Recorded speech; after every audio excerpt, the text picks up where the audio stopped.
आप सभी भाई बहनों का आज की आध्यात्मिक चर्चा में बहुत बहुत स्वागत है। आज की चर्चा का विषय है जब जागो तभी सवेरा। देखिए कितना साधारण सा आज विषय है और इसमें प्रत्यक्ष रूप से भी हमें ये एक भौतिक विषय भी लगता है, क्योंकि जागता और सोता कौन है? आपका हमारा स्थूल शरीर। अक्सर एक सामान्य अर्थों में एक साधारण मनुष्य इसी अभिप्राय से ही लेता है कि उठ जाओ। जैसे हम बच्चों को उठाते हैं ना, सवेरा हो गया उठ जाओ, तो बच्चे ना नकुर करते हैं। जैसे बच्चों को स्कूल भेजना होता है तो बच्चे अक्सर रूठ जाते हैं उठने में, ना नकुर करते हैं, नखरे भी करते हैं। लेकिन माँ बाप उनको बड़ी युक्ति संगत से, तर्क बुद्धि से उनको उठाने का एक प्रयास करते, क्योंकि उठने में ही हम सबकी भलाई है। सोने में आपकी हमारी भलाई नहीं है।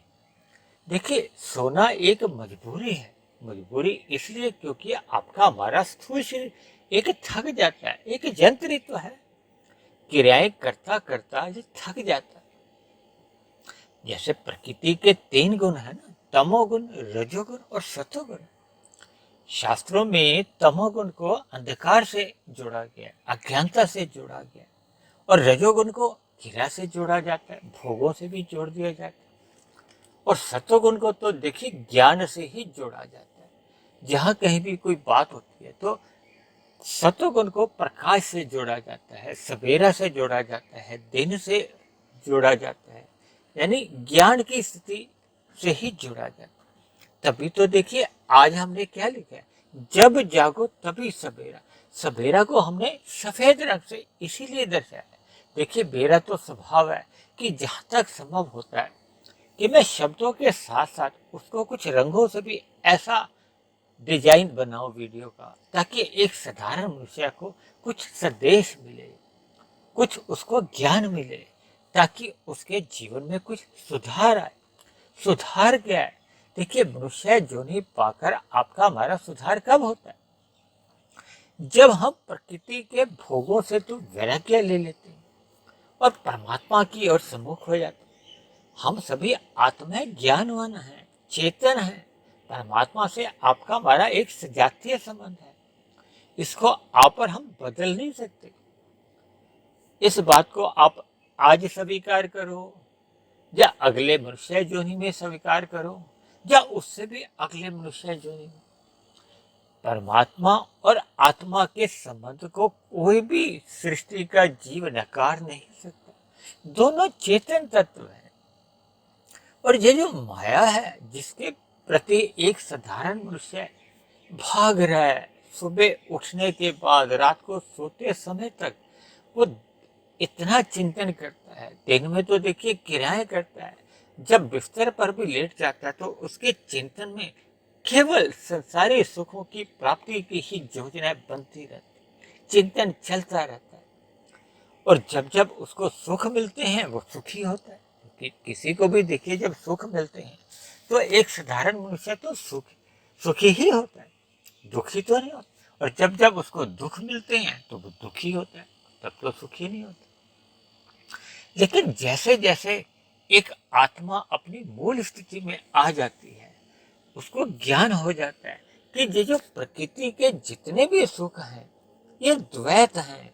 इन सभी मिलने वाले सुखों के पीछे दुख छिपे ही रहते हैं। भले ही कोई राजा हो, राष्ट्रपति हो, प्रधानमंत्री हो, उद्योगपति हो, फिल्म जगत का एक उभरता सितारा हो, लोकप्रिय खिलाड़ी हो, यानी जैसे भी आप अपने मन में चिंतन कर सकते हो कि विभिन्न प्रकार से वो धनवान हो, खूबसूरत हो, एक स्वस्थ मनुष्य हो, किसी भी तरह की आप संगति लेकर एक अंत में देखिए दुख आना, एक प्रकृति का कहो, हमारे स्थूल शरीर का कहो, किसी भी शब्दों से आपको हमेशा मानना होता है।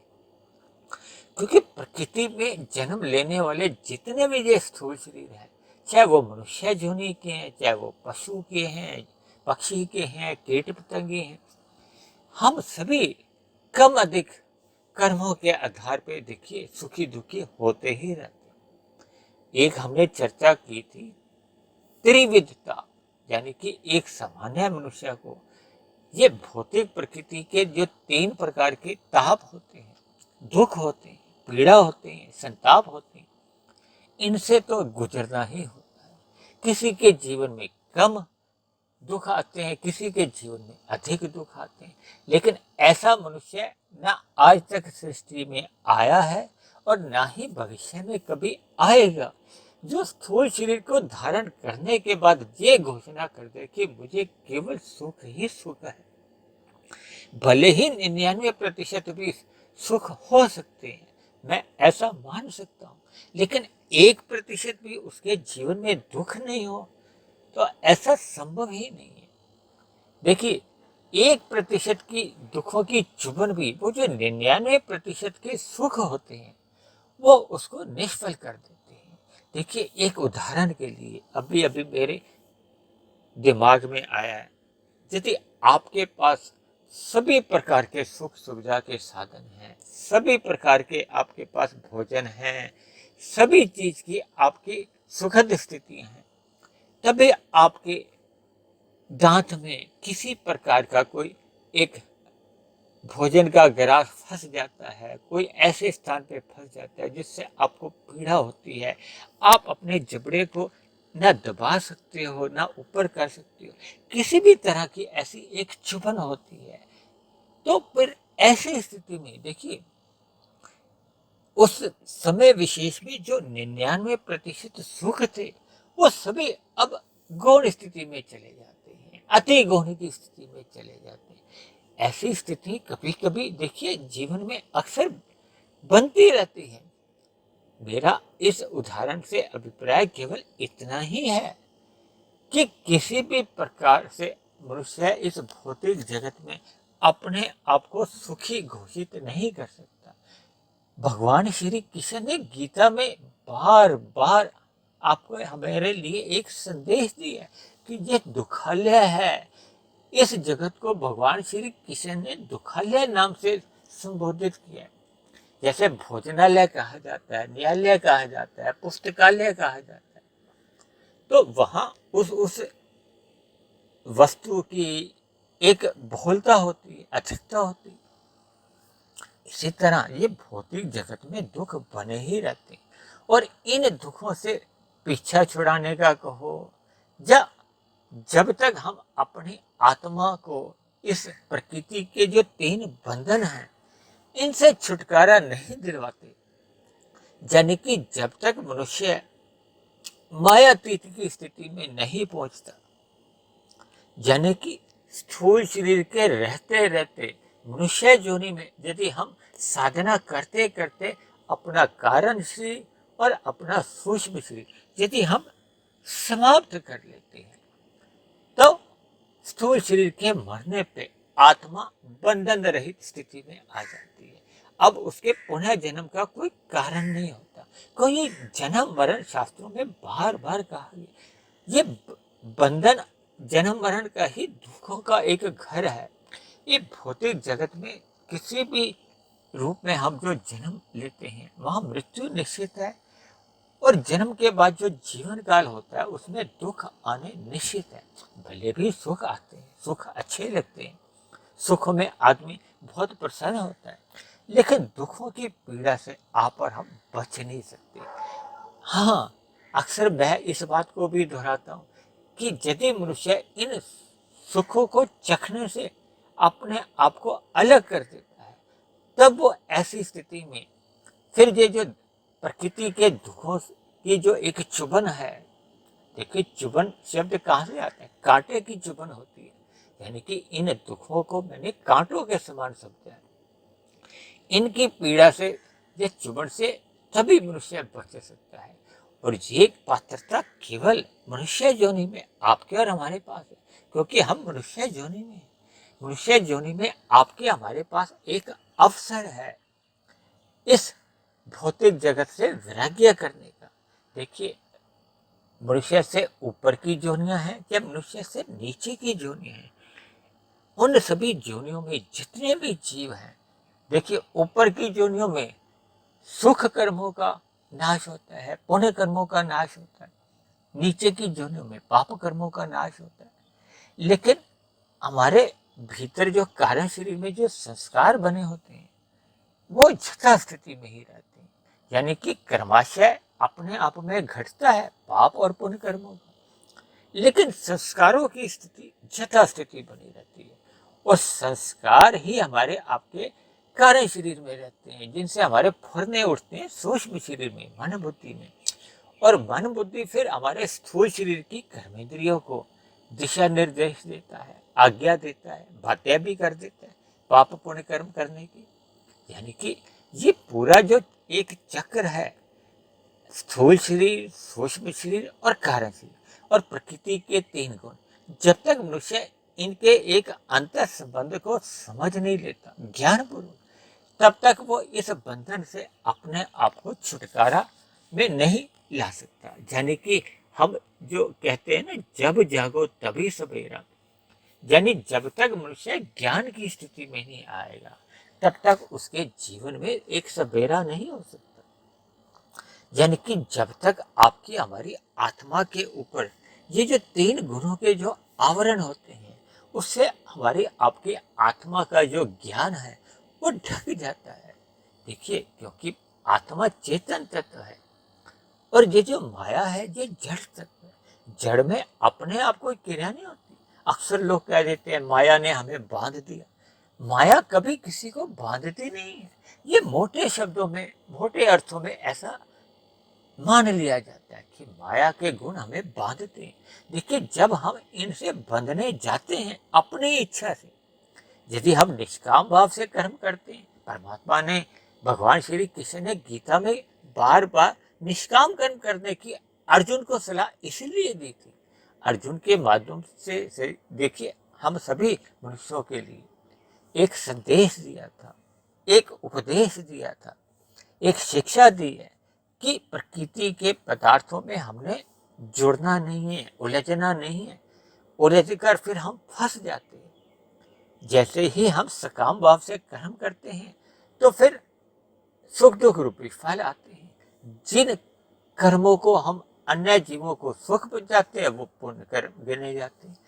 जिन क्रियाओं द्वारा, कर्मों द्वारा अन्य जीवों को दुख मिलता है तो परमात्मा की न्याय व्यवस्था, कर्मफल सिद्धांत के अनुसार फिर भविष्य में हमें उन किए गए पाप कर्मों का दुख रूपी फल मिल सकता है। बस इसी में ही जीवन चलता रहता है। ये बंधन के कारण है। यानी कि जब तक मनुष्य है, ये जो प्रकृति के जो 3 गुण हैं, रजोगुण और तमोगुण, ये तो देखिए मल रूप में एक आवरण करते हैं आपके हमारे स्थूल शरीर की आत्मा के प्रकाश को कहो, ज्ञान को कहो, क्योंकि हम अज्ञानता में आ जाते हैं। अज्ञानता में हमें ये ज्ञान ही नहीं होता कि हमारी आत्मा की मूल स्थिति क्या है, परमात्मा ऐसी कौन सी शक्ति है और प्रकृति के ये जो 3 गुण हैं ये कैसे कैसे कार्यशील होते हैं, इनकी क्या स्थिति है।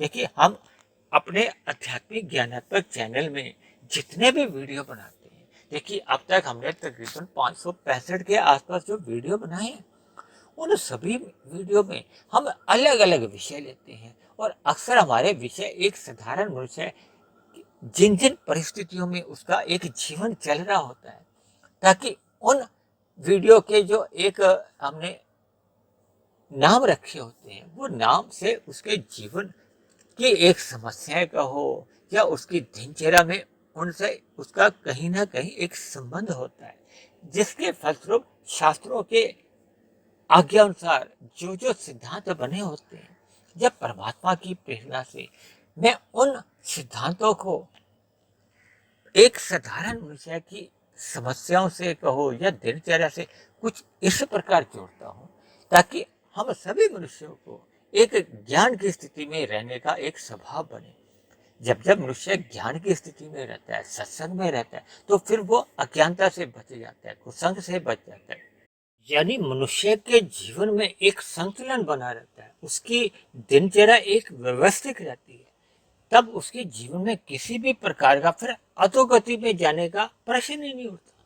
देखिए, ये जो आज हमने कहा है ना, जब जागो तभी सवेरा, इसका अभिप्राय ही ये है कि हम अभी एक गलत दिशा में चल रहे हैं। गलत दिशा क्या है कि मनुष्य जोनी पाकर हमें परमात्मा की ओर सम्मुख होने की बजाय एक साधारण मनुष्य है प्रकृति के विषय भोगों के अल्प सुख के लिए ही अपने दिनचर्या को एक असंतुलन करके उसकी ओर भाग रहा है। यानी कि उसके जीवन में विषय भोगों के प्रति ही एक लालसा बनी रहती है, उसके प्रति ही उसका एक आकर्षण बना रहता है। ये विषय भोग देखिए रजोगुण के कारण होती है। ये जो स्त्री पुरुष का भी आकर्षण है, जैसे आपके हमारे जो 5 विषय भोग हैं, गंध, रस, रूप, स्पर्श और शब्द, ये भी रजोगुण के कारण ही होते हैं। जब जब इन विषय भोगों के लिए मनुष्य धर्मानुसार का आचरण रखता है, यानी कि धर्मानुसार अपने कर्म करता है, अन्य जीवों के साथ किसी भी प्रकार का छल कपट, ठगी, हेरा फेरी, अनीतिगत कार्य नहीं करता, तो फिर वो रजोगुण में रहता है। लेकिन जैसे जैसे मनुष्य भोगों में लिप्त होता रहता है तो वो अज्ञानता की स्थिति में रहता है। आरंभ में उसमें प्रमाद आता है, प्रमाद के बाद उसमें एक आलस्य आता है, अज्ञान की स्थिति में आता है। क्योंकि ये सभी भोग्य पदार्थ मर्यादा से अधिक जब हम अपने जीवन में इनको अपना महत्व देते हैं, तो ये क्योंकि सभी भोग विषय तो तामस स्वभाव के हैं, तामसी हैं। देखिए आपके हमारे जो स्थूल शरीर है वो भी तामस के हैं, पृथ्वी जल अग्नि वायु आकाश, और इनके जो सूक्ष्म तत्व है जिनसे जो उत्पन्न होता है, क्योंकि आपका हमारा जन्म ये भोग विषयों का ही परिणाम है, ये भी तामसी है। और मनुष्य जो नहीं पाकर यदि हम तमोगुण का मर्यादा से अधिक संग करते हैं तो फिर वो मल रूप में आपकी हमारी आत्मा के ऊपर एक आवरण ले आता है। इसी तरह जब हम रजोगुण को मर्यादा से अधिक भोगते हैं, विषय भोगों को, तो फिर ये हमारे आत्मा पर आवरण बढ़ता जाता है। यानी कि रजोगुण और तमोगुण ये दोनों ही प्रत्यक्ष रूप से और अप्रत्यक्ष रूप, देखिए तमोगुण तो प्रत्यक्ष रूप से ही हमें ये बल बढ़ाता है, और जबकि रजोगुण भी अप्रत्यक्ष रूप से, क्योंकि रजोगुण और तमोगुण दोनों पास पास हैं, पड़ोसी हैं। जब जब मनुष्य का रजोगुण सतोगुण की लगाम से नियंत्रण में रहता है तब तक तो रजोगुण से तमोगुण में गिरने की जो एक संभावना होती है वो कम हो जाती है या समाप्त भी हो जाती है। लेकिन अक्सर मनुष्य का रजोगुण अमर्यादित होते ही तो फिर सतोगुण की लगाम छूट जाती है। क्योंकि सतोगुण हमारे जीवन में जब तक बना रहता है तो ज्ञान बना रहता है, प्रकाश बना रहता है, यानी कि हमारे आपके जीवन में एक जागृत अवस्था में एक सवेरे की स्थिति बनी रहती है। अन्यथा ये रजोगुण और तमोगुण हमें भोगों के आकर्षण में सुला देते हैं, असत्य कर देते हैं, अचेत कर देते हैं। देखिए एक साधारण मनुष्य की अपने जीवन में जो 3 अवस्थाएं अधिक रहती हैं, एक होती है जागृत अवस्था, एक होती है स्वप्न अवस्था, एक होती है सुषुप्ति अवस्था। हमारा आपका जितनी भी भौतिक उन्नति होती है या आध्यात्मिक उन्नति होती है वो देखिए केवल जागृत स्थिति में ही होती है। जागृत का अभिप्राय है कि जब हम नींद में नहीं होती, जागृत अवस्था में होती। अब हम जागृत अवस्था में ही जो शास्त्रों में बताए गए धर्म, अर्थ, काम, मोक्ष, ये जागृत अवस्था में ही हम ये पुरुषार्थ कर सकते हैं। धर्म को इसलिए प्रथम स्थान पे रखा गया ताकि हम जितना भी धन कमाएं इस काम वासनाओं के लिए या अपने कामनाओं को पूरा करने के लिए वो एक मर्यादा में होनी चाहिए, आवश्यकता तक ही सीमित रहना चाहिए। तब मनुष्य ये जो धर्म है उसका जीवन में धर्म सर्वोपरि बना रहता है, तो फिर ये अर्थ और काम उसके लिए एक मर्यादा में बने रहते हैं, जिसके फलस्वरूप मनुष्य की जो एक मोक्ष, जो कि अंत में लिखा गया है मोक्ष, वो मोक्ष की जो एक यात्रा उसकी एक आध्यात्मिक उन्नति की ओर ले जाती है। यानी कि जब मनुष्य का एक लक्ष्य भोग ना होकर परमात्मा की भक्ति करना होता है, परमात्मा की सम्मुखता बनाए रखना ही उसके जीवन का एक लक्ष्य बन जाता है, तो उसके जीवन में सदा ही सवेरा बना रहता है। और क्योंकि हमने ये जो कहा ना जब जागो तभी सवेरा, इसका मतलब ये है कि जब जब आपको और हमें ये महसूस होता है कि हमारे आपके जीवन की जो एक दिशा है वो गलत है। देखिए आप और हम मान लो किसी सफर में चल रहे हैं, हमने यहाँ से देहरादून पहुंचना था, हमने रास्ते में कोई गलत दिशा पकड़ ली, तो हम देहरादून जाने के बजाय किसी और दिशा में जा रहे हैं। और जैसे ही आपको हमें बोध होता है या किसी कारण भी, तो हम तुरंत फैसला लेते हैं और अपने कार की या स्कूटर की या वाहन की एक दिशा को हम बदल देते हैं। यानी कि जैसे ही हमें अपनी गलती का आभास होता है, तब तो उसके बाद तो हम उस दिशा में अगर चलते रहते हैं कि नहीं हम तो इसी ही दिशा में चलते हैं, तब तो उसका एक समझदारी वाली बात तो नहीं है ना।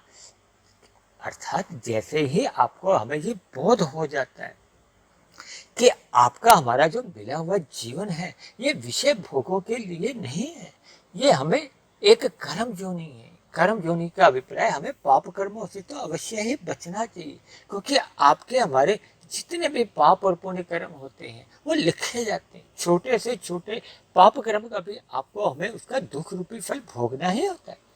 देखिए, सुख रूपी फलों का तो मनुष्य त्याग कर सकता है, लेकिन पाप रूपी कर्मों का तो फल हमें भोगना ही होता है। वो हम किसी अन्य मनुष्य को या परिवार के सदस्य को भी दे नहीं सकते। इसलिए जैसे ही मनुष्य को अपनी गलती का एहसास होने लगता है, यानी कि उसको अपनी गलत दिशा का, अपनी गलत दिनचर्या का उसको पता चल जाता है, तब मनुष्य को उसी क्षण ये निर्णय लेना चाहिए कि वो अपनी दिशा को एक सवेरा की ओर ले जाए, यानी कि परमात्मा की ओर ले जाए, ज्ञानमय स्थिति में ले जाए, यानी कि उसके जीवन में एक आध्यात्मिक यात्रा का आरंभ हो जाए। क्योंकि भौतिक यात्रा हम अपने जीवन में जितने भी कर लेते हैं, देखिए वो मृत्यु के साथ ही वो समाप्त समझी जाती है। और भौतिक यात्रा में यदि हम रजोगुण में रह के अपनी भौतिक यात्रा करते हैं, तब तो मनुष्य का पतन नहीं होता, क्योंकि रजोगुण और तमोगुण पास पास है। इसलिए मनुष्य को पता ही नहीं चलता कि वो कब तमोगुण में भी गिर जाता है, यानी कि कब उससे पाप कर्म होने लगते हैं, कब उसका सत्संग के अभाव में, कुसंग से प्रभाव से उससे जीवन में पाप कर्म होने लगते हैं। मनुष्य को बोध नहीं होता, क्योंकि वो ज्ञान में स्थिति में नहीं है। तब ऐसे में वो तमोगुण का अधिक जो संग हो जाता है, तो फिर वो अधोगति का कारण बनता है। क्योंकि मनुष्य जीवन तो देखिए आपको और हमें ये साधना जोनी के रूप में मिला है, यानी कि हमें सर्वप्रथम तो अपने जीवन में पाप कर्मों से बचना चाहिए, और फिर साधना करने के लिए रात को तमोगुण का मर्यादा में ही संग करना चाहिए। केवल एक आवश्यक नींद लेनी चाहिए, सात्विक नींद लेनी चाहिए, ताकि हम सुबह ब्रह्म मुहूर्त में सतोगुण, जो कि एक विशुद्धतम अवस्था होती है, उसमें परमात्मा का संग करें, शास्त्रों का अध्ययन करें, यानी कि अपने जीवन में एक सवेरा की स्थिति उत्पन्न करें, ज्ञान में स्थिति बनाएं, ताकि परमात्मा के प्रति हमारी आपकी भक्ति उत्पन्न हो।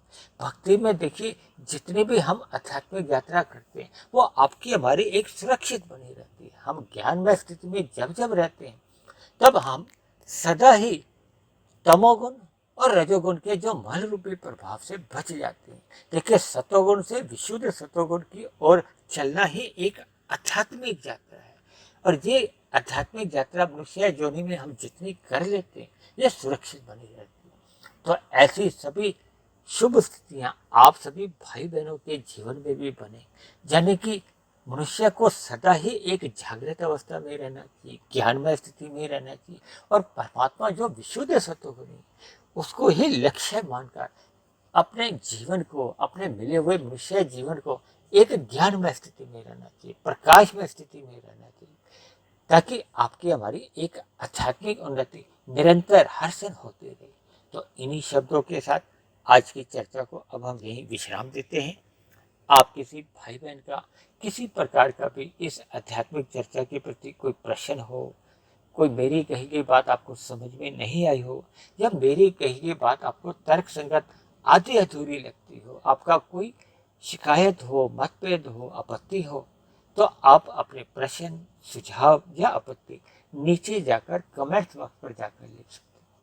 और यदि परमात्मा की प्रेरणा से जब जो प्रतिदिन ब्रह्म मुहूर्त में एक वीडियो बनती है, ये आपके जीवन में एक आध्यात्मिक उन्नति का, आध्यात्मिक यात्रा का दरवाजा खोल चुकी हो, परमात्मा में आपकी भक्ति का एक बीज अंकुरित हो चुका हो, और भौतिक भोगों के प्रति आपका वैराग्य जाग गया हो, तो मेरी आप सभी भाई बहनों से विनती है कि आप मेरे इस आध्यात्मिक ज्ञानात्मक चैनल सुधीर भाटिया फकीर को आप सब्सक्राइब करें, व अन्य जिज्ञासु भाई बहनों को भी इस आध्यात्मिक ज्ञानात्मक चैनल से जोड़ने का प्रयास करें, ताकि समाज में हम सभी भाई बहनों को एक सतोगुणी वातावरण में जीवन जीने का अनुभव हो। आप सभी भाई बहनों का जीवन सुखमय बीते। तो चर्चा को अब हम यहीं विश्राम देते हैं। कल फिर मिलते हैं एक नए विषय को लेकर, एक नए संदेश के साथ। तब तक आप सभी भाई बहनों का बहुत बहुत धन्यवाद।